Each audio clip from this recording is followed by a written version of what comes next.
Bonjour, ici la plume pour limpers.com. Donc aujourd'hui, on va continuer la série de hand review et on va s'attaquer aux overbets. J'ai décidé de choisir ce thème parce qu'en fait, il n'y a pas énormément de, de support sur, comment dire, sur Internet. On trouve pas beaucoup d'informations au niveau des overbets. Et j'ai envie un peu de donner ma vision de ce play. Et donc on va commencer, on va voir à peu près 5 ou 6 mains, et on va commencer par deux pots deep, un où on va avoir les nuts, et on va les value, et un où on va être en bluff. Donc le premier c'est Valet 9 suité, on est au bouton,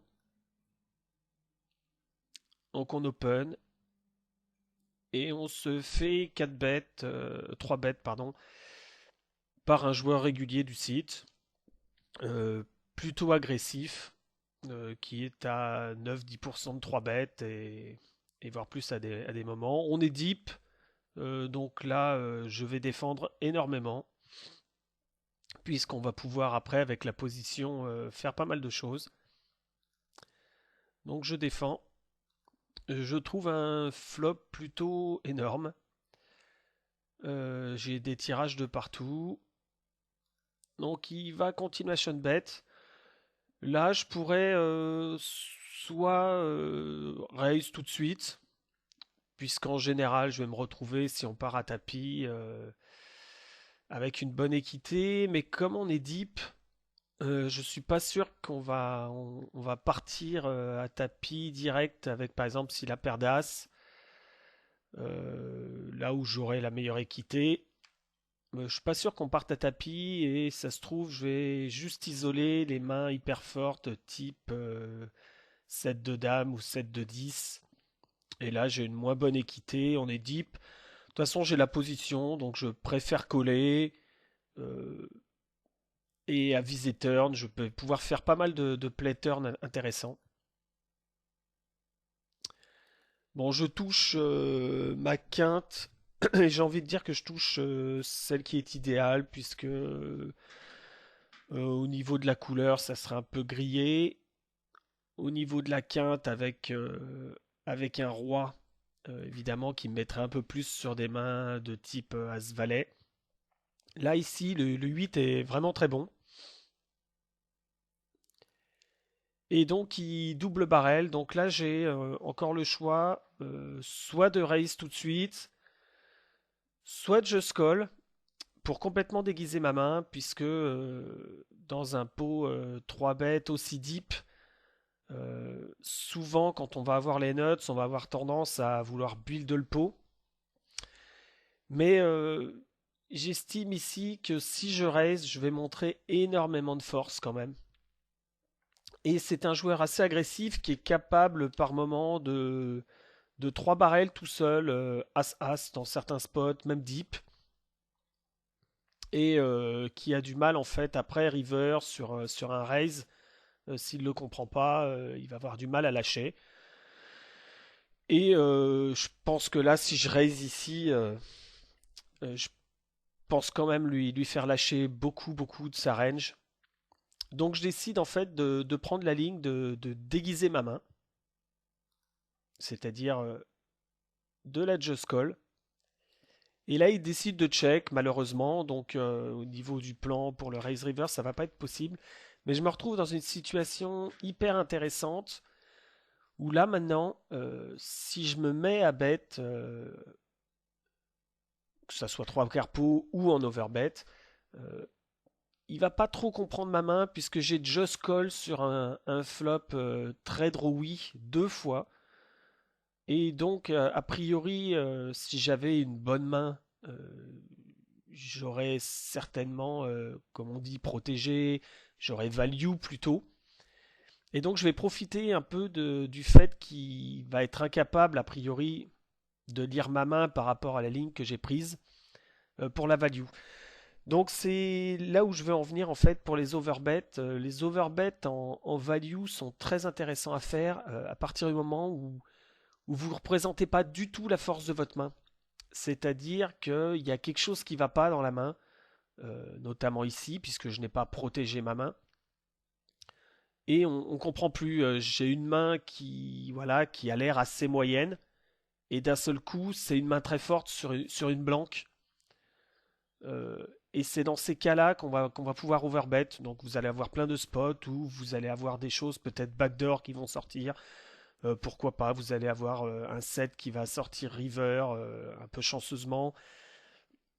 Plein de mains comme ça. Dès que votre main n'est pas lisible naturellement par rapport à votre line, c'est très intéressant de faire un overbet en value, surtout contre des joueurs qui vont être capables de lire les mains. Donc ici, je décide voilà, de mettre 500 dans 376.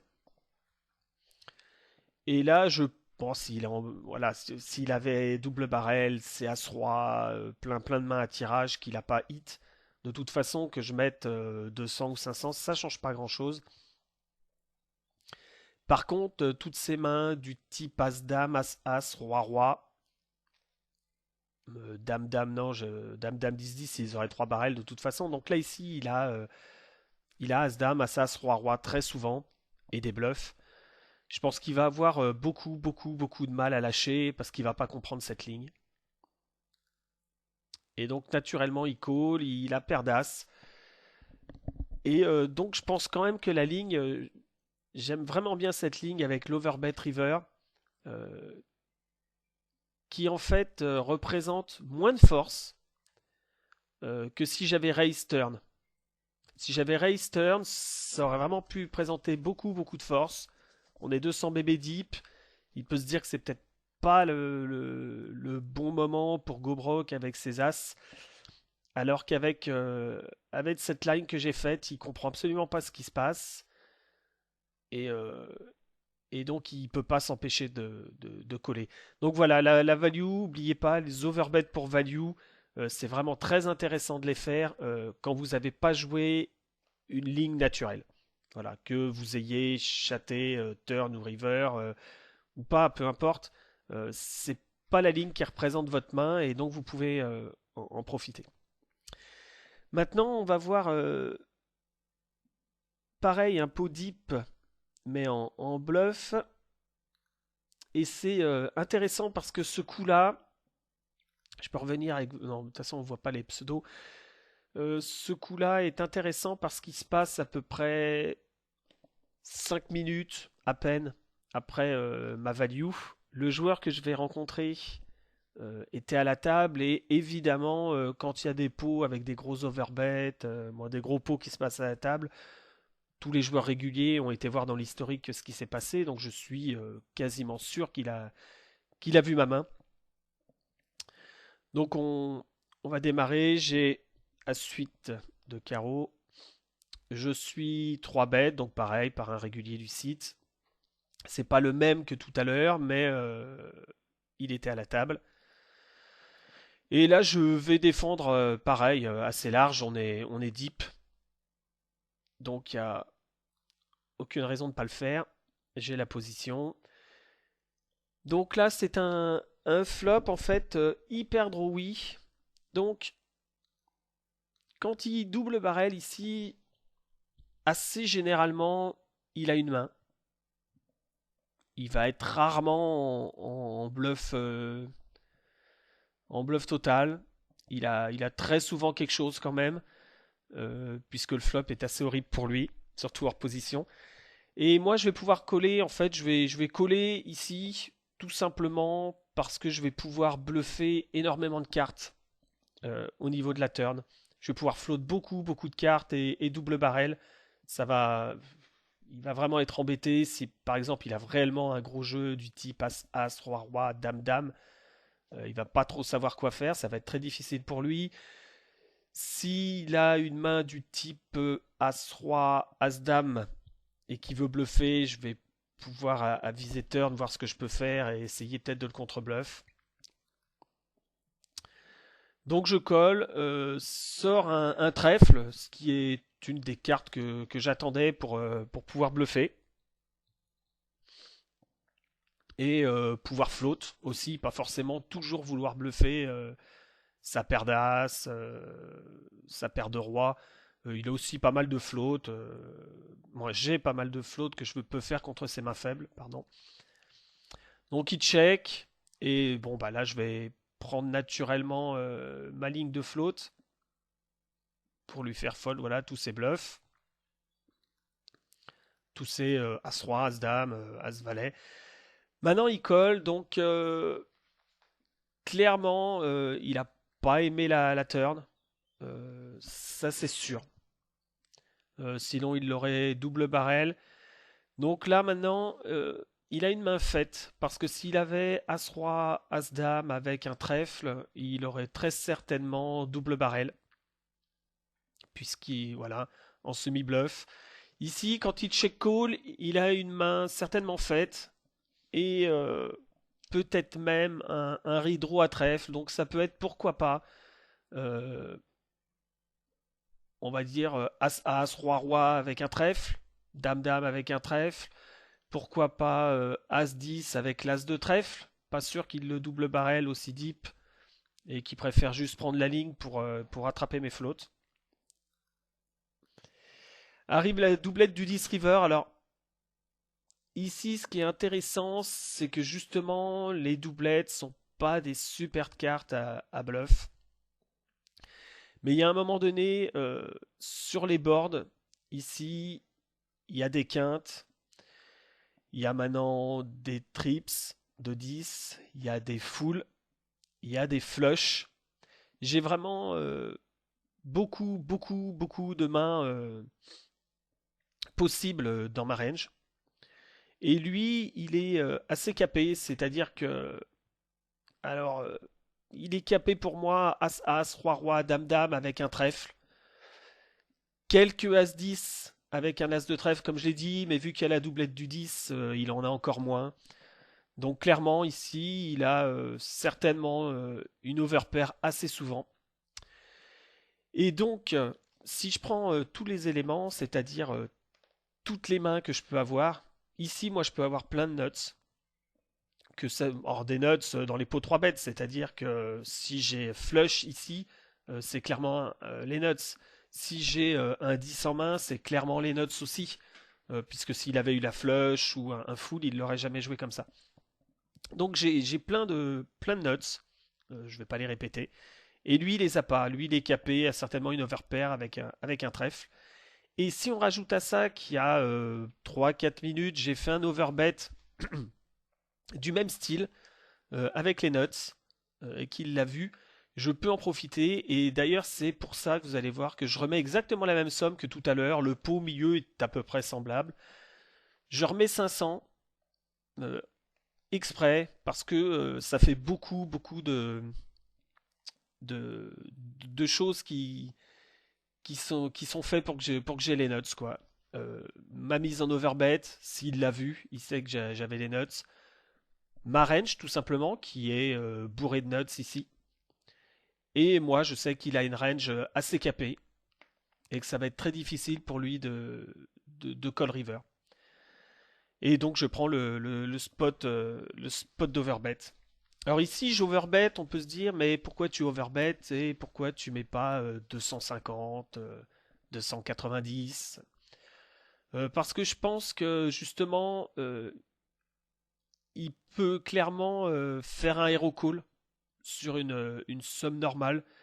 Les joueurs ont quand même tendance à avoir à être beaucoup calling station, hein, surtout dans les pots 3 bêtes.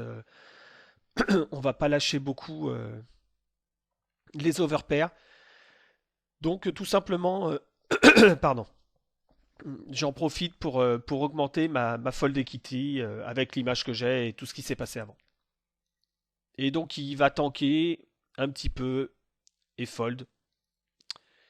Et, euh, et donc voilà, donc un exemple de deux pots deep, un pour value, un pour bluff. À vous de repérer les raisons pour lesquelles j'ai fait la value et le bluff. Je l'ai répété plusieurs fois. À vous, quand vous jouez, de trouver, de bien varier et de trouver les bonnes solutions. Maintenant, on va voir un pot un peu différent. Ça va pas être un pot énorme. Mais ça va être, on va voir deux pots. Pardon. On va voir deux pots, donc un pot pas énorme et un pot bien plus gros, où les joueurs en face vont jouer face up leurs mains. Et on va profiter de ça pour faire des overbets en value avec des mains, on va dire en value teen, dans le sens où les mains sont pas forcément des mains avec lesquelles on pourrait penser se faire payer un overbet. Mais clairement, à partir du moment où on aura bien ciblé leurs mains, on va pouvoir essayer de les faire ces levels. C'est-à-dire qu'ils vont jouer la main face-up. Ils savent, puisque ce sont des réguliers, qu'ils ont joué leur main face-up. Ils savent que je le sais. Et l'overbet river va les pousser à être suspicieux. C'est-à-dire qu'ils vont se dire, il sait que j'ai pas une main super forte et il veut me retirer de la main. Donc on va voir la main, ce sera plus facile à comprendre. Au kill open ici, clairement je vais 3 bêtes assez souvent et de temps en temps je vais call. Ça dépend un peu de la dynamique. Si j'ai pas 3 bêtes souvent dernièrement, c'est possible que je just call. Et donc là, bon, je décide de juste défendre. Je me retrouve avec donc paire de 10. Et là, il check sur 7-9-3. Donc clairement ici, c'est pas un super board pour lui à continuation bet s'il a rien. Donc ici, sa range, c'est clair, c'est beaucoup de rien. Et quelques mains moyennes. Et on va en savoir plus quand on va miser. Je mise. Je sais qu'ici, je vais faire fold tous ces bluffs. Mais je vais surtout essayer de prendre de la value de toutes ces mains moyennes qui sont des paires de 5, paires de 6, paire de 7 splittés, paire de 9 splittés. Donc voilà, il colle. Doublette du 9, ça me fait pas trop peur, évidemment. Il pourrait avoir une main type As-9, 9-10, mais bon, assez souvent, la top pair, le joueur va le bet quand c'est un peu drawy comme ça. Et s'il a 6 et 7, 5 et 7, 6-6, 5-5, il va pas, il va pas continuation bet. Donc ici en plus pour moi c'est une très bonne carte dans le sens où il sait que j'ai pas souvent le 9, il sait qu'il a joué sa main face up, c'est-à-dire qu'il sait que je connais sa main maintenant. Et quand je vais overbet, donc je mets 80 dans 66, j'aurais même peut-être pu mettre un peu plus, 85. Il va vraiment avoir la désagréable sensation de se faire éjecter du pot. Et ça, je le sais avec ma paire de 10. Donc, ce que je veux, c'est obtenir en fait un call d'une paire de 5 ou d'une paire de 6, paire de 7 splittée. Et, euh, et c'est ce qui va se passer. On va pas voir la main parce que c'est un game malheureusement et que les mains au showdown, on les voit pas toutes. Mais il avait une paire de 7 splittées, je ne sais plus avec quoi, c'était 8, c'était 10 ou As-7. Donc voilà, donc j'enchaîne tout de suite sur le deuxième pot un peu similaire qui va être beaucoup plus gros, mais qui va être construit sur le même mode de pensée, c'est-à-dire que donc on a roi dame, on a un open d'un joueur régulier du site, donc on défend avec roi dame en position, on prend top pair, il check, donc toujours pareil ici quand il check, soit il va abandonner le coup, ce qui va être quand même assez rare. Dans le sens où s'il a rien sur roi 9-7, il va continuation bet toute sa range de bluff. Donc ici, il a quelque chose, soit une paire de 9, une paire de 9 splitté, paire de 7 splitté, ou des pockets entre dame-dame et 8-8. Donc je continuation bet en value. Moi, je continuation bet, je bet en value très facilement. Je suis pas surpris qu'il me colle. Le 8 change pas grand-chose. Ça peut lui donner des doubles paires. Pourquoi pas un 7 de 8, mais je vais en savoir beaucoup plus à la turn, puisque comme c'est assez drawy, comme il est hors position, il y a de très grandes chances que si là il a chaté son 8 ou sa double paire.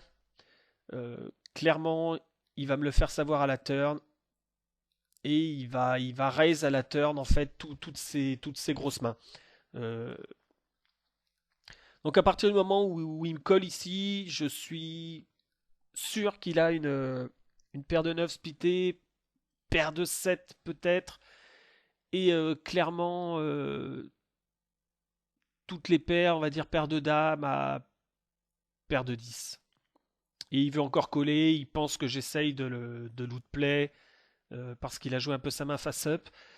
Et donc là, ce que je vais faire, contrairement à tout à l'heure, j'avais mis un petit overbet.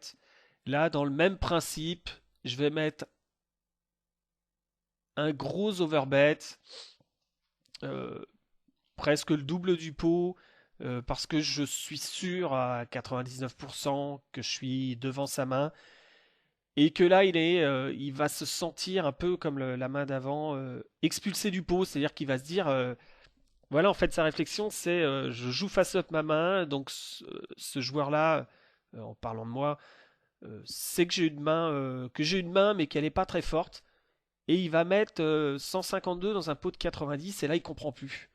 Vu que j'ai une, vu que ce joueur-là a une main pas très forte, il se dit comment ça se fait que qu'il va value aussi fort contre ma range très faible. Et donc ça va lui faire en fait des hero calls parce qu'il comprend pas. Bon, il a joué sa main face up, je connais sa main.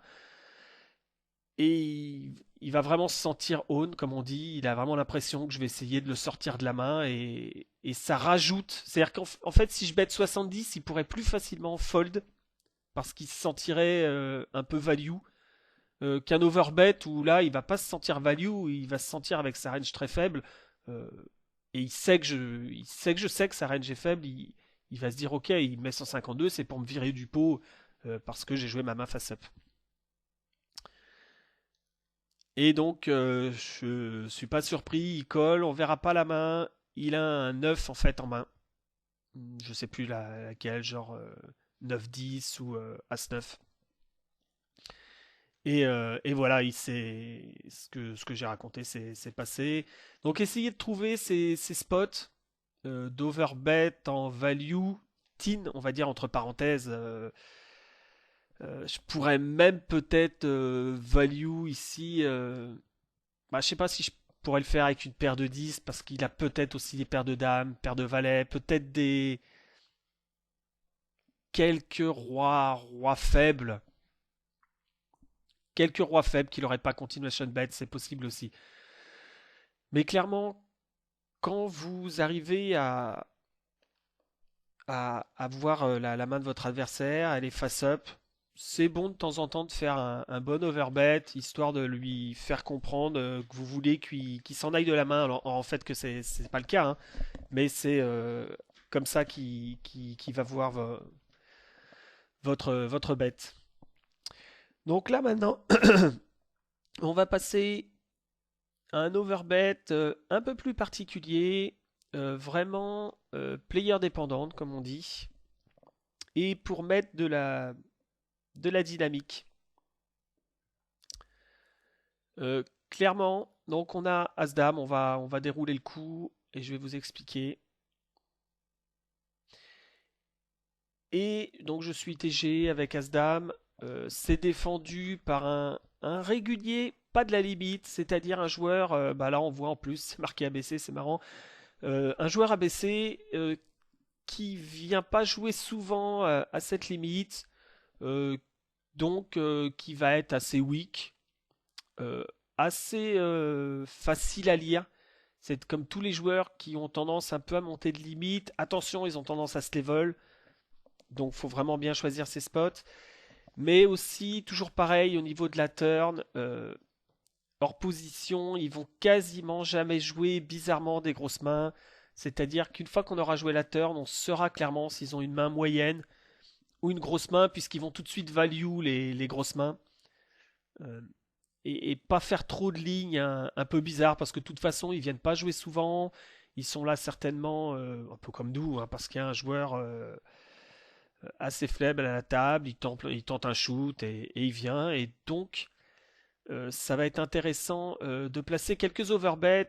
Clairement, contre ce type de joueur assez weak, je vais placer quelques overbets au début en bluff, histoire un peu de lui faire comprendre que je vais en faire plusieurs, d'augmenter ma fréquence d'overbet en bluff pour après commencer à les faire en value. Parce que contre lui, je vais avoir beaucoup de mal à overbet et à me faire coller en value. Tout du moins dans un premier temps, il va falloir que je trouve mes spots quand je vais être quasiment sûr qu'il va fold. Je vais mettre un overbet, histoire d'en mettre quelques-uns et de créer un petit historique. Donc ici, je vais bet avec ma gutshot, hein, c'est standard, je suis payé. Euh, Il y a le 3, alors il y a quelques dames valets dans sa range, mais déjà, j'ai une dame, ce qui fait quand même un bloqueur, donc un peu moins de dames valets dans sa range. Je sais que ce genre de joueur va pas trop jouer tricky, comme je l'explique, et que si ici il a dame valet, 10-10, 9-9, 10 et 9, il va globalement très souvent raise turn maintenant pour construire le pot. Et parce qu'il va avoir peur que je check river. Euh, alors qu'évidemment, à partir du moment où vous jouez souvent à la limite, ça va être intéressant de rise à la turn, de rise au flop. Et pourquoi pas, contre certains styles, aussi assez souvent de just call les nuts et de le laisser s'embourber dans des bluffs ou dans des values un peu trop teen. Mais ça va pas être le cas des joueurs assez abaissés qui montent de limite. Donc à partir du moment là, je vais double barrel, hein, c'est aussi assez standard pour lui faire fold. C'est 10 splittés, c'est pocket 8, 6, 7, 8 qui aurait essayé de coller et espérer un showdown. Euh, voilà, pas mal de mains, c'est moyenne qui comportent pas de roi. Évidemment, je ne veux pas lui faire folder le roi sur ce deuxième barrel, ça va être très dur. Et donc là, il paye. Et clairement, je peux give up assez souvent en river. Mais comme je le dis, contre ce genre de joueur, je vais essayer de chercher à quel moment je peux placer mes overbets pour créer un petit historique. Et ici, avec le trèfle qui sort river, clairement, moi je peux avoir dame-valet, je peux avoir les trèfles. Lui, je le vois ni sur un dame-valet, ni sur un jeu énorme. C'est-à-dire que là, ici, il a roi-dame, roi-valet. Il n'y a vraiment que roi-valet de trèfle qui a les nuts. Et moi, par contre, j'ai beaucoup de trèfles dans ma main qui auraient de barrels, de flush. J'ai aussi tous les gros jeux, roi-roi, 10-10, 9-9, dame-valet. Donc je représente énormément de gros jeux. Lui, je sais qu'il n'a pas un gros jeu très souvent. Et comme je recherche des spots d'overbet contre lui en bluff dans un premier temps, même si je suis pas hyper content que le pot fasse 150, qu'il me reste 300, un peu plus de 300 derrière, parce que ça fait un peu plus du double, j'aurais préféré qu'il me reste type 250, 280. Mais bon, là, c'est au moins pour vous montrer qu'il y a des moments où il faut trouver ses premiers overbet bluffs à faire contre ce type de joueur. Donc je vais prendre ce spot. Je vais overbet parce que je suis quasiment sûr, on va dire à 90%, de passer mon overbet. J'ai la position sur lui et je vais pouvoir jouer plein d'autres pots par la suite et pouvoir placer mes overbets en value.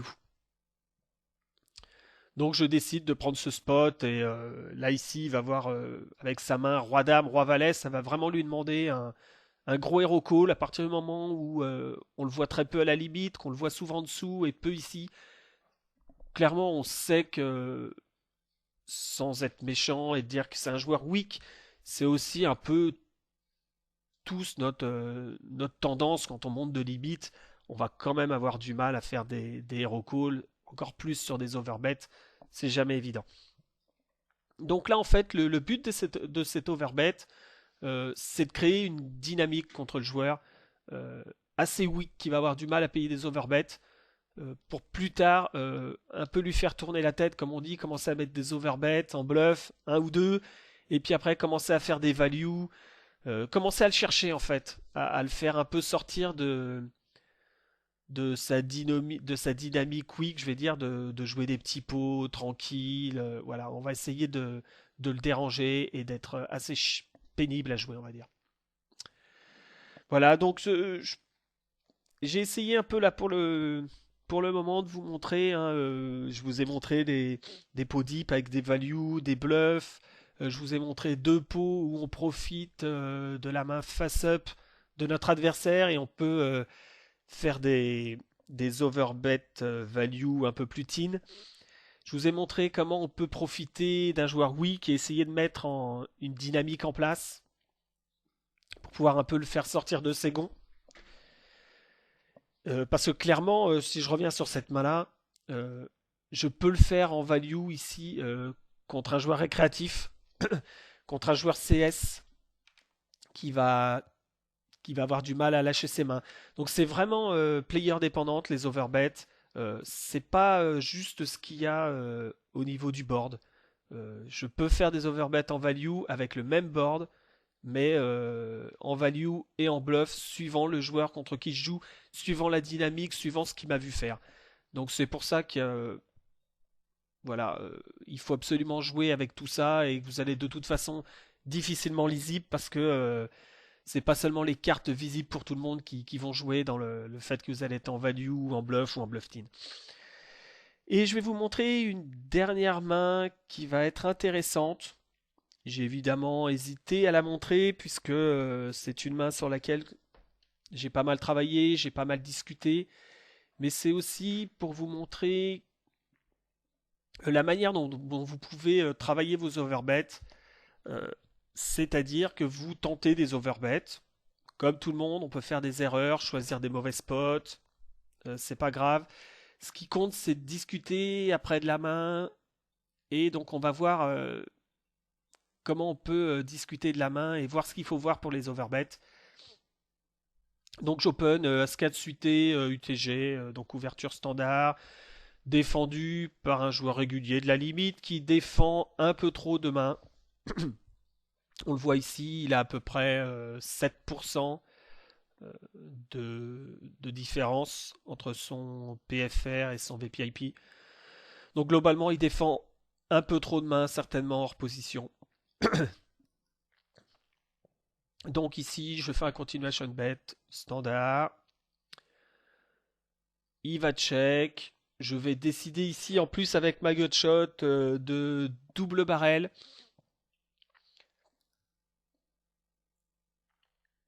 Il va coller une deuxième fois. Et ici, sa main, clairement, dans les grosses mains, il n'a quasiment que roi-dame dans sa main. Mais comme je sais qu'il défend un peu plus large, il y a aussi pas mal de dames, que ça soit dame-valet, dame-10 suité. Il y a pas mal de pocket valet, pocket 10. Pourquoi pas de 8-9 avec un trèfle. Pas mal de mains comme ça qui vont. Bon, celles avec un trèfle qui ont eu un draw en plus, ok, mais il y a aussi des pocket 10, pocket valet qui veulent pas lâcher sur un deuxième barrel quand c'est un peu drawy comme ça. Je vous dis, il y a des combos draw, c'est-à-dire qu'il peut aussi avoir une paire de 9, il peut avoir 8-9 de trèfle, 7-9 de trèfle aussi, hein, il défend pas mal. Et clairement, il a jamais, allez, il a valet 10 de trèfle, mais c'est tout, il a que cette main-là. Étant donné quand même que j'ai deux trèfles en main, ça fait beaucoup de trèfles dans la main. C'est quand même pas tous les jours que tout le monde a des flushs. Il y en a, hein, ça arrive. C'est pas tous les jours. Donc clairement, pour moi, le seul nuts qu'il a ici, River, c'est Roi-Dame. Et il en a pas énormément. Il a aussi les trois quarts de sa range qui ne sont pas en nuts. Par contre, dans ces trois quarts, il y a pas mal de sa main qui va avoir envie de hero call sur ses rois. Même pourquoi pas valet-valet quand je vais 3 barrels ici. Il peut être tenté de hero call en ayant l'impression que je veux me servir du roi river pour le bluff. Donc ici, donc j'en viens justement à l'overbet. Sur le coup, je me suis dit, allez, je vais pourquoi pas faire un overbet, même s'il peut avoir roi-dame, il y a aussi pas mal de ses mains euh, qui n'ont pas de nuts et qui vont vouloir faire un hero call, mais sur un overbet qui vont avoir beaucoup de mal. Alors il y a ça, donc ça c'est le première chose qu'on voit dans la main. Je me dis qu'il va avoir beaucoup de mal. Deuxièmement, on est en NL 1000. Pour tous les deux, c'est une limite qui est notre limite haute. Donc clairement, on a un peu moins de gros bluffs dans nos ranges. C'est pas pour ça qu'on n'en a pas, mais on en a beaucoup moins. Pour lui, c'est plus dur de hero call. Pour moi, c'est un peu plus dur de faire des gros bluffs. Tout ça, on le sait, tout ça, ça rajoute clairement à la main. Donc, je décide de faire un overbet à 450. Je pourrais faire, vous voyez, bon là, tout à l'heure j'ai fait 2 fois 500, mais une fois en bluff, une fois en value. Ici, je fais 450. Ça dépend un peu des moments. Euh, Clairement, je vais parler du fait de travailler la main. C'est que je me suis beaucoup demandé, est-ce que l'overbet avait une raison d'être ici?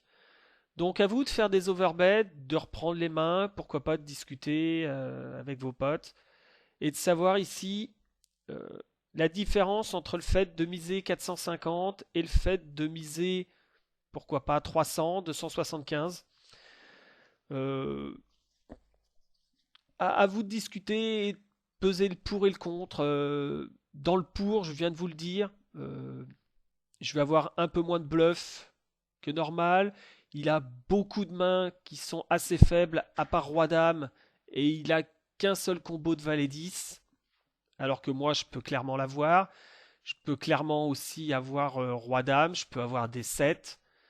Je peux très bien value paire d'As, paire de Roi sans problème avec le 7 River. J'ai beaucoup plus de nuts que lui qui a Just Call. Et en fait, j'overbet, donc toujours dans le point positif, pour éviter qu'il me hero call une paire de valets, une paire de 10. Pourquoi pas faire fold quelques paires de dames splittées, un peu faibles, genre dame valet, dame 10. Ça deviendrait un hero call par rapport à ce que je dis, par rapport au fait que j'ai pas énormément de bluff dans ma range, surtout en overbet, puisqu'on voit beaucoup les réguliers overbet en value, et il faut aussi savoir s'en servir contre des joueurs qui le savent. Donc à partir du moment où il m'a pas vu souvent overbet en bluff, je veux vraiment lui faire fold toute sa range faible pour pas qu'il ait hero call et sa range assez forte avec une dame. Évidemment, je tente pas de lui faire fold de roi dame. Ici, ça serait un peu ambitieux. Maintenant, est-ce que déjà c'est un bon spot à 3 barrels? On peut commencer à se poser des questions, ça rentre un peu dans le négatif. Est-ce que c'est pas un spot où il va souvent avoir roi-dame finalement? Même s'il défend beaucoup, je suis quand même UTG. Euh, Est-ce qu'il défend roi-dame UTG? Est-ce que c'est pas un spot où il peut slow play beaucoup de mains? C'est-à-dire que là, on rentre dans un contre un joueur régulier qui est capable, même dans un spot un peu plus drawy contre UTG, pourquoi pas d'avoir Pocket 9 ici et de slow play en me voyant 3 barrels assez souvent avec des grosses mains pour pouvoir value river, pour pouvoir check raise en value river de sa part. Voilà, donc j'ai dit beaucoup de positifs pour l'overbet, mais j'ai aussi pas mal de négatifs qui viennent se confronter à cet overbet. Voilà comment vous pouvez en fait discuter de vos overbets. Vous les faites parce qu'il faut en faire, parce qu'il faut chercher les spots pour les faire. Vous les ressortez à la fin de votre session. Il y en a certains qui vont vous paraître évidents, en value ou en bluff. Et d'autres moins évidents. À ce moment-là, commencez à discuter, commencez pourquoi pas à faire une liste avec le pour, avec le contre. Ici, j'ai sorti cette main parce que finalement, moi, quand je sors mon pour et mon contre, j'ai presque autant de pour que de contre. Donc je sais pas trop la validité. C'est pour ça que je vous le dis tout de suite, hein, cet overbet bluff, j'en suis pas tout à fait sûr. Euh, j'ai du pour, j'ai du contre, ça se contre maintenant. Est-ce que ça va être intéressant de le faire? En tout cas, ce qui est intéressant, c'est de voir la manière dont on peut réfléchir et essayer de voir si notre overbet a du sens. Puisque vous verrez qu'en live, vous allez faire des overbets et quand vous allez revoir votre session, ressortir votre main en overbet, vous mettez le pour, vous mettez le contre, vous allez vous rendre compte qu'il y a beaucoup de pour, que c'est un très bon overbet, ou alors beaucoup de contre finalement, que c'est vraiment pas une bonne carte, c'est pas le bon adversaire, c'est pas le bon moment, c'est pas le bon timing. Euh, Clairement, si je viens de perdre un pot juste avant, ça serait pas le bon timing, ça peut vraiment faire tilty, euh, ça serait pas forcément le bon timing. Donc il faut voir tout ça, l'adversaire, le board, le timing, les sizing. Euh, à vous de faire le pour, le contre et de repérer vos overbets.